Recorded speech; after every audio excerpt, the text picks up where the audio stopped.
નાનકડી પણ અદ્ભુત વાત. આપણા જીવનમાં કહેવતોનું ખૂબ મહત્વ છે.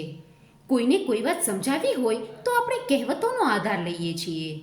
કહેવતો આપણને આપણા પૂર્વજો તરફથી વારસામાં મળેલો જીવનનો નિચોડ છે. અને એની પાછળ તથ્ય પણ એટલું જ છે. આવી જ એક કહેવત કે જેવો આહાર તેવો વિચાર અને તદ અનુસાર જ જીવન. આ કહેવત પાછળ એક અદ્ભુત કથા છે.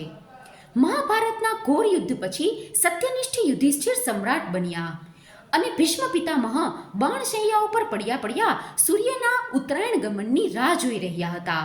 એ સમય દરમિયાન રાજા યુધિષ્ઠિર પોતાના સગડા ભાઈઓ અને પત્ની દ્રૌપદી સાથે પિતામહ પાસે જાય છે અને ધર્મ ઉપદેશની વિનંતી કરે છે.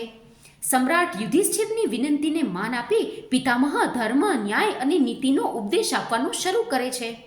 પિતામહ જ્યારે ઉપદેશ આપી રહ્યા હોય છે ત્યારે દ્રૌપદીથી અચાનક જ હસી પડાયું. પિતામહે તરત જ ઉપદેશ આપવાનો બંધ કરી દીધો. દ્રૌપદીએ ક્ષમા યાચના માંડી, પણ પિતામહે કહ્યું કે બેટા, કોઈ પણ સુશીલ પુત્રવધુ પોતાના વડીલો કે ગુરુજનો સામે અકારણ જ હસતી નથી.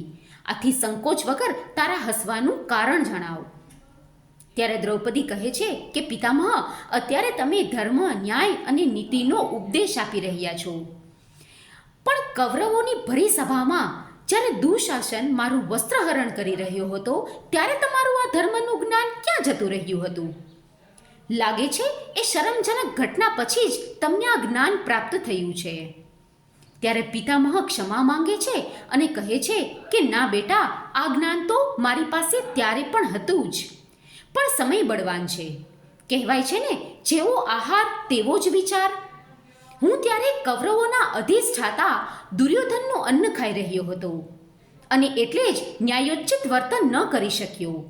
પણ મહાભારતના યુદ્ધ દરમિયાન મારું એ દૂષિત રક્ત વહી ગયું છે અને હવે મારી બુદ્ધિ શુદ્ધ થઈ ગઈ છે અને એટલે જ તમને ધર્મનું જ્ઞાન આપી રહ્યો છું. કહેવાય છે ને કે જેવો આહાર તેવો વિચાર અને તદ અનુસાર જ જીવન. પિતામહની આ સ્પષ્ટતા બધાને ગળે ઉતરી ગઈ.